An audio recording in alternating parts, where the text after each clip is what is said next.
Muito bem, minhas cordiais saudações a todos aqueles que nos acompanham pelas redes sociais da nossa Diocese de Limeira. Um fraterno abraço. Nós vamos meditar o Evangelho desse próximo domingo, dia 12 de junho, solenidade da Santíssima Trindade. O Evangelho é o capítulo 16 de São João, versículos de 12 a 15. Diz assim: Naquele tempo Jesus disse aos seus discípulos: Ainda tenho muitas coisas para dizer, mas agora vocês não seriam capazes de suportar. Quando vier o Espírito da Verdade, Ele encaminhará vocês para toda a verdade, porque o Espírito não falará em seu próprio nome, mas dirá o que escutou e anunciará para vocês as coisas que vão acontecer. O Espírito da Verdade manifestará a minha glória, porque Ele vai receber daquilo que é meu e o interpretará para vocês. Tudo que pertence ao Pai é meu também. Por isso é que eu disse, o Espírito vai receber daquilo que é meu e o interpretará para vocês. Palavra da salvação. Glória a vós, Senhor. Então, muito bem, então celebramos neste domingo, 12 de junho, solenidade da Santíssima Trindade. Meditamos o mistério de Deus. Somos convidados a um exercício de mistagogia. Mistagogia é uma palavra desconhecida de todos nós, mas mistagogia significa aprender a arte da contemplação, né? Para penetrar o mistério divino. Deus tem que ser contemplado. Não significa, contudo, explicação ou solução do mistério. Algo impossível a nós, seres humanos. O mistério é algo insondável. A gente conhece, mas nunca vamos esgotar o mistério de Deus. Por isso que Deus é mistério.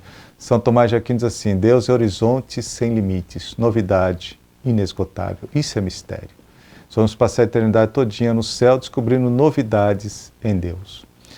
Essa verdade levou Santo Agostinho a dizer: Deus é uma realidade tão inesgotável que, quando encontrado, ainda falta tudo para encontrá-lo. Que Ele é sempre mais, por isso Ele é mistério. Ele não é enigma, Ele é mistério. Enigma é uma coisa que a gente desconhece, mas em determinado momento você pesquisa e encontra a solução para aquilo. Deixa de ser enigma, está resolvido. O mistério não. O mistério jamais será decifrado, esgotado. O mesmo sentimento de Santo Agostinho experimentou o grande profeta Isaías. Isaías 45:15, assim: Deus escondido realmente sois, Senhor. Olha que bonito. Deus escondido realmente sois, Senhor.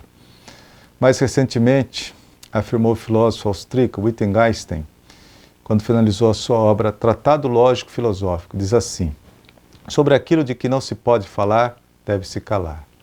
Wittgenstein chegou, a partir das especulações da filosofia da linguagem, à mesma conclusão que os grandes místicos de todos os tempos. Na realidade, quando falamos de Deus, o que estamos fazendo é reduzir o eterno a categorias mentais insuficientes, a palavras humanas, que são insuficientes para expressar o mistério de Deus. A opinião do filósofo coincide com a do místico Mestre Eckhart, que também defendia que vale muito mais calar sobre Deus que falar sobre Ele, porque Ele é muito mais do que aquilo que nós falamos. O que sabemos do mistério de Deus foi a nós revelado por Jesus Cristo. Por isso professamos que Deus é Pai, é Filho e Espírito Santo. Essa é a nossa fé. A gente começa a missa em nome do Pai, do Filho e do Espírito Santo e termina a missa em nome do Pai, do Filho e do Espírito Santo. Essa é a nossa fé. Porém, quando avançamos nessa verdade e acrescentamos que Deus é uma natureza divina e três pessoas, estamos explicando a fé dentro dos limites da razão humana. Estamos fazendo teologia, cujas explicações visam fortalecer e robustecer a nossa fé. Por isso que existe a teologia. Só que a teologia é incapaz de elucidar o mistério divino. Então adentramos no campo da contemplação, da oração. Não é à toa que a mais didática explicação do mistério da Trindade é justamente um ícone, uma pintura do artista russo André Rublev, do século XV. Ele pintou uma cena histórica do Antigo Testamento, lá do livro do Gênesis, capítulo 18, versículos de 1 a 5. E pintou o banquete oferecido para Abraão a 3 visitantes, simbolizados por 3 anjos. São 3 anjos em volta de uma mesa. E fez dessa cena uma das mais belas explicações do mistério da Trindade. Nessa passagem do Antigo Testamento, Rublev conseguiu destacar as 3 principais dimensões do mistério de Deus, do mistério trinitário: a igualdade, a diferença e a unidade. A igualdade. O poder divino é igual para as 3 pessoas. Ninguém é maior ou menor, mais poderoso ou menos poderoso, mais santo ou menos santo. Nós não podemos projetar em Deus as desigualdades que existem entre nós, né, entre as gerações humanas. Por exemplo, falando em pai e filho, sempre entendemos que o pai é mais velho, tem que ser mesmo, né, maior, mais forte.